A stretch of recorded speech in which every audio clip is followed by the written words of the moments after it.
회장님, 시장은 지금 보로노이라는 혁신 항암제의 장밋빛 미래에 완전히 취해 있습니다. 하지만 저는 오늘 그 화려한 임상 데이터 뒤에 교묘하게 숨겨진 재무적 시한폭탄에 대한 심층 전략 보고를 올리고자 합니다. 이번 보고는 보로노이에 대한 기본적인 내용을 이미 숙지하신 회장님들을 위한 현미경 분석입니다. 처음 접하시는 분들은 이전 기초 분석 자료를 먼저 참고해 주시길 권고드립니다. 성장성, 누구나 다 합니다.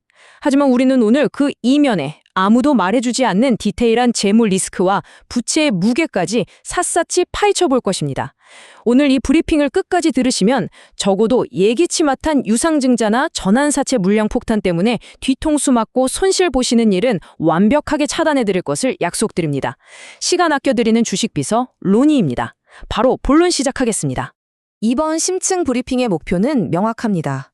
시장의 환호성 넘어 회장님께서 이 복잡한 투자의 본질을 꿰뚫어 보시고 가장 현명한 최종 결정을 내리실 수 있도록 현미경으로 들여다본 수준의 디테일과 데이터를 제공하는 것입니다. 저희는 오늘 막연한 희망이 아니라 냉정한 숫자로만 이야기할 것입니다. 이 보고서의 모든 내용은 오직 공개된 데이터와 공시자료에만 근거하고 있음을 먼저 말씀드립니다. 보고는 총 5개의 핵심 기둥으로 구성됩니다. 첫 번째, 보로노이의 기술적 해자인 임상적 우위를 분석하고, 두 번째, 이것이 왜 주가에 제대로 반영되지 못하고 있는지 밸류에이션의 괴리를 파헤칩니다. 이어서 세 번째와 네 번째 기둥에서는 이 기업의 가장 치명적인 아킬레스건인 현금 소진 문제와 재무 구조를 짓누르는 부채의 무게를 낱낱이 해부할 것입니다. 그리고 마지막으로 이 모든 리스크가 한 점에서 만났을 때 펼쳐질 최악의 시나리오, 유동성 위기에 대한 최종 보고를 올리며 마무리하겠습니다. 네, 그럼 첫 번째 기둥, 보로노이의 가장 강력한 무기이자 모든 강세론의 근거가 되는 임상적 해자에 대한 분석부터 시작하겠습니다. 과연 이들의 과학적 성취는 경쟁사들을 압도할 만큼 독보적인지 아니면 그저 수많은 경쟁자 중 하나일 뿐인지 냉정하게 평가해보겠습니다. 회장님, 지금 화면에 보시는 이 숫자 75%, 이것이 바로 보로노이의 심장, VRN11의 가치를 설명하는 가장 강력한 증거입니다. 쉽게 말씀드리면 가장 치료가 어렵다는 특정 폐암 환자 4명에게 이 약을 투여했더니 그중 3명의 암덩어리가 눈에 띄게 줄어들었다는 뜻입니다. 이것이 바로 의학계에서 말하는 객관적 반응률, 즉 ORR입니다. 더 정확히 말씀드리면 현재 표준 치료제인 타그리소의 내성이 생긴 비소세포 폐암 환자, 그중에서도 가장 까다롭고 치료가 힘든 C797S라는 특정 돌연 변이를 가진 환자들만을 대상으로 한 결과입니다.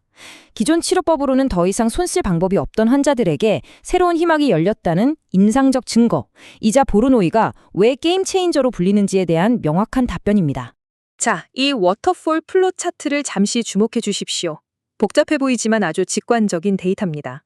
가로축은 참여한 환자 한 명 한 명을 나열한 것이고, 세로축은 암의 크기 변화율을 나타냅니다. 여기 보이는 하나하나의 막대기가 전부 환자 한 명의 치료 결과를 의미합니다. 이 막대가 0을 기준으로 위로 솟으면 암이 커진 것이고, 아래로 내려갈수록 암세포의 크기가 줄어들었다는 뜻이죠. 보시는 것처럼 극히 일부를 제외한 대부분의 막대가 아래쪽을 향해 깊게 그리고 아주 일관되게 뻗어 있습니다. 마이너스 20%, 마이너스 40%, 심지어 마이너스 60% 이하로 줄어든 환자들도 상당수 보입니다. 이것은 단순히 숫자로만 보던 75%라는 반응률이 실제 환자들에게서 얼마나 일관되고 강력하게 나타나고 있는지를 시각적으로 증명하는 명백한 증거입니다. 약물의 효능이 의심의 여지가 없다는 것을 이 차트 하나가 웅변하고 있는 것입니다. 그렇다면 이토록 강력한 효능에도 불구하고 어떻게 부작용은 적을 수 있었을까요? 그 비밀이 바로 이 선택성 프로파일에 담겨 있습니다. 이걸 비유하자면 미사일의 정밀 타격 능력과 같습니다. 화면 좌측 상단의 VRN07 그래프를 봐주십시오. 수많은 점들 중에서 유독 빨갛고 큰 점 하나만 명확하게 찍혀 있습니다. 이는 약물이 공격해야 할 단 하나의 암세포 표적만을 정확하게 타격하고 우리 몸의 다른 정상세포들은 거의 건드리지 않았다는 의미입니다. 이것이 바로 보로노믹스 플랫폼이 자랑하는 클린한 프로파일입니다. 불필요한 곳을 공격하지 않으니 당연히 부작용이 적을 수밖에 없습니다. 실제로 고용량 투여군에서도 3등급 이상의 심각한 부작용이 단 한 건도 보고되지 않은 것은 바로 이 압도적인 선택성 덕분입니다. 강하지만 안전하다. 이것이 보로노이 기술적 해자의 본질입니다. 하지만 회장님, 여기서 판을 뒤집어 보겠습니다. 보로노이의 과학이 아무리 뛰어나다 한들 이 전쟁터에 혼자 있는 것은 아닙니다. 지금 보시는 표가 바로 4세대 폐암 치료제 시장의 치열한 경쟁 구도입니다. 경쟁사인 뉴발렌트는 우리 돈으로 1조 원이 훌쩍 넘는 막대한 현금을 보유하고 있고, 블루프린트는 우리보다 먼저 시장에 진입한 선발주자입니다.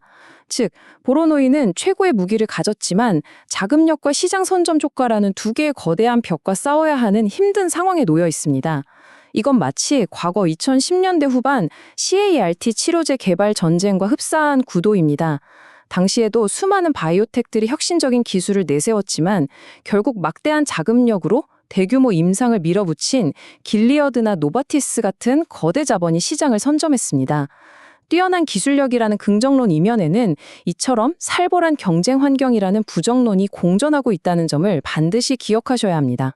그럼 두 번째 기둥으로 넘어가겠습니다. 이렇게 뛰어난 기술력을 가졌음에도 불구하고 왜 보로노이의 주가는 동급의 나스닥 상장사들에 비해 터무니없이 낮은 평가를 받고 있는 것일까요? 이것이 과연 시장에 놓치고 있는 절호의 기회인지, 아니면 우리가 아직 보지 못하는 합당한 이유가 있는 페널티인지, 그 밸류에이션의 계리를 집중 분석해 보겠습니다. 회장님, 이 표가 오늘 브리핑의 핵심 중 하나입니다. 여러 숫자 중에서도 딱 하나, 두 번째 줄에 있는 EV 파이프라인 밸류라는 지표에 집중해 주십시오. EV란 기업의 총가치, 즉 시가총액의 순부채를 더한 값을 의미하는데요. 이 지표는 그 총가치가 현재 개발 중인 신약들의 잠재 가치에 비해 얼마나 평가받고 있는지를 보여주는 척도입니다. 나스닥의 경쟁사 뉴발렌트가 0.85배, 레볼루션 메디슨이 1.10배를 인정받는 동안 보로노이는 고작 0.2배에 머물러 있습니다. 거의 4분의 1 토막 수준입니다. 이것이 바로 시장이 말하는 냉혹한 K-바이오 디스카운트의 현주소입니다. 데이터의 질은 뒤지지 않는데 단지 한국에 상장되어 있다는 이유만으로, 또 과거 기술 이전 지연 이력 때문에 이 정도의 가치 할인을 받고 있다는 것이 바로 보로노이의 주가가 싸다고 주장하는 강세론자들의 핵심 논리입니다. 자, 그럼 이 지점에서 논쟁이 발생합니다. 강세론자들은 시장이 세계 최고 수준의 임상 데이터를 못 보고 있는 엄청난 저평가 상태라고 주장합니다. 반면 약세론자들은 K-바이오 디스카운트는 단순한 할인이 아니라 재무적 불안정성에 대한 합당한 페널티라고 반박합니다. 즉, 시장은 보로노이의 뛰어난 기술력 뒤에 가려진 현금 소진 속도와 부채 구조의 리스크를 정확하게 가격에 반영하고 있다는 것입니다. 그리고 이 밸류에이션 갭은 결코 진공 상태에서 존재하지 않습니다. 이것은 시장이 가진 깊은 공포심의 반영이며, 바로 이 점이 저희가 다음으로 분석할 세 번째 기둥, 현금 소진 문제로 우리를 이끕니다. 세 번째 기둥입니다. 바로 현금 소진, 즉 캐시번의 문제입니다. 저는 이 문제를 단순한 비용 증가가 아니라 야망의 가속 비용이라고 부르고 싶습니다. 글로벌 임상을 성공시키고 세계적인 신약을 만들겠다는 야심찬 계획이 어떻게 회사의 현금 곡간을 빠르게 비우고 있는지 그 무서운 속도를 직접 들여다보겠습니다. 회장님, 이 막대 그래프가 보로노이가 처한 현실을 가장 적나라하게 보여줍니다. 2024년 한 해 동안 영업활동으로 빠져나간 현금이 291억 원이었습니다. 그런데 불과 1년 뒤인 2025년에는 그 금액이 721억 원으로 폭증할 것으로 예상됩니다. 이 돈이 다 어디로 갔을까요? 바로 VRN11과 VRN10의 임상시험 규모를 한국, 대만, 호주 등 글로벌로 확장하는 데 투입된 것입니다. 환자 한 명당 들어가는 임상 비용, 각국 규제기관에 제출할 서류 작업, CRO 업체에 지불하는 비용까지 모든 것이 기하급수적으로 늘어납니다.